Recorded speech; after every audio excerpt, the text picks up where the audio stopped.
A Luciana Verdolim está nos esperando para nos contar que há maioria no Supremo Tribunal Federal pela ampliação do foro privilegiado para políticos na Corte. Embora já haja maioria, o julgamento está suspenso, houve um pedido de vista, portanto não está concluído, mas com resultado já encaminhado, não é isso, Luciana?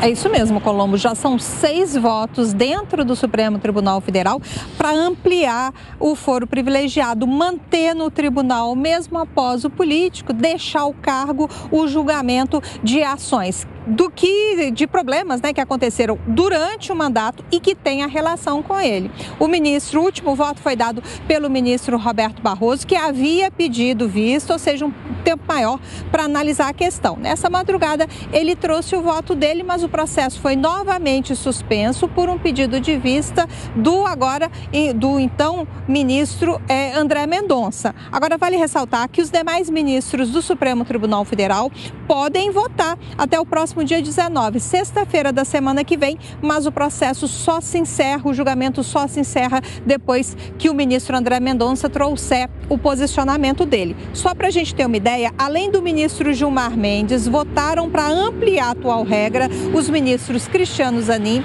Flávio Dino, Dias Toffoli, Alexandre de Moraes e agora Roberto Barroso, que indicou o seguinte, que esse sobe e desce processual produz evidente prejuízo para o encerramento das investigações, afetando a eficácia, credibilidade do sistema penal. Alimentava, segundo Barroso, a tentação permanente de manipulação da jurisdição pelos réus. Vale ressaltar que hoje só permanece no Supremo Tribunal Federal, depois do fim do mandato, aqueles processos que já estão encerrados com a investigação avançada. O ministro Barroso lembrou, inclusive, que o Supremo Tribunal Federal não está mudando uma regra de 2018 que definia que só ficava no tribunal os casos cometidos, crimes cometidos durante o mandato e com relação a ele. E sim, o Supremo está alterando uma regra de 99 que indicava que após o fim do mandato os processos deveriam ir para a primeira instância. Expectativa aí então pela definição do ministro André Mendonça para que o processo seja encerrado. Ele está no julgamento do plenário virtual, que é onde os ministros apresentam apenas os votos por escrito.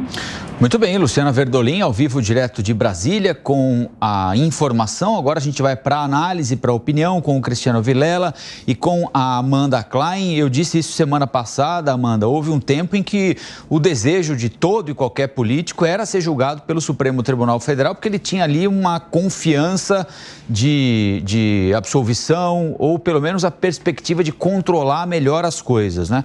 Acho que a partir do mensalão, talvez esse tenha sido o ponto de inflexão, né? A partir do mensalão, quando inclusive políticos que já não tinham mais mandato durante o julgamento foram condenados, Zé Dirceu, Roberto Jefferson, por exemplo, essa compreensão mudou, né? E hoje parece que é uma predileção pela primeira instância, até pela possibilidade de recorrer na segunda, STJ, Supremo Tribunal Federal. Do ponto de vista da impunidade ou da capacidade do Estado de punir mal feito, qual é a melhor saída, Amanda?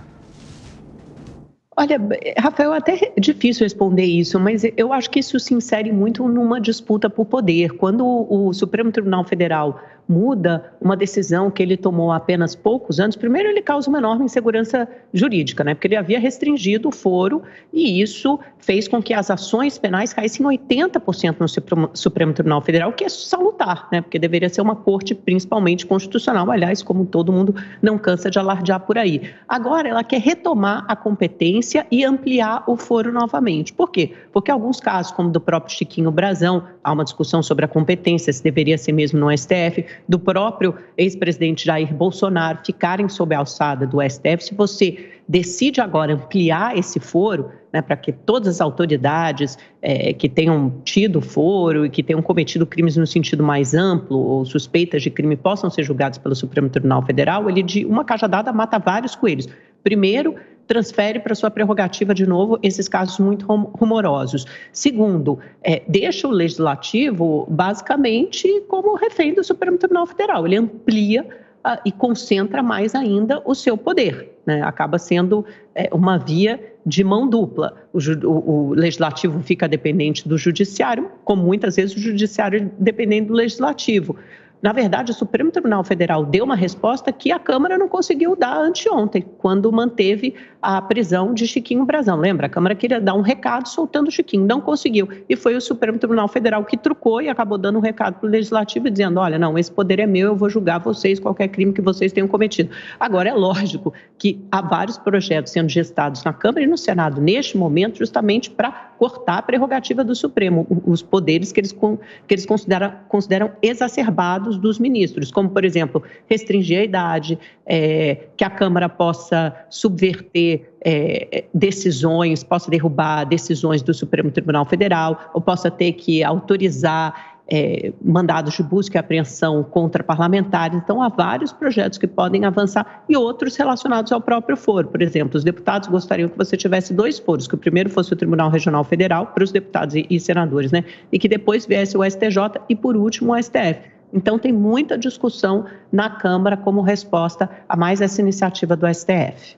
Pois é, quanto mais clara a legislação, quanto mais as regras forem estabelecidas e cumpridas sem possibilidade de muita interpretação divergente, isso acaba sendo melhor para todo mundo. Para todo mundo quem? Para a sociedade, para o cidadão que passa a ter segurança jurídica.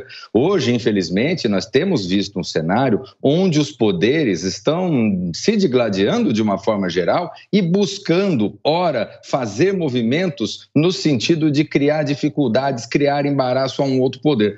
E com isso, qualquer medida, qualquer atuação acaba sendo identificada como uma atuação de retaliação, como uma atuação de puxada de tapete do ponto de vista jurídico ou do ponto de vista de disputa de poder. Eu vejo que essa mudança no que se relaciona à questão da ampliação do foro privilegiado, ela é totalmente inadequada e ela vai na contramão do que o próprio Supremo Tribunal Federal decidiu há poucos anos. Aliás, nessa semana passada, inclusive, teve ministro do Supremo Tribunal Federal que criticou o fato de ter muita demanda no Supremo. E agora, com essa decisão, vai ampliar ainda mais a esfera de atuação desse tribunal. É importante, portanto, que a gente passe a ter cada vez mais racionalidade e segurança jurídica na condução das questões jurídicas e políticas no Brasil.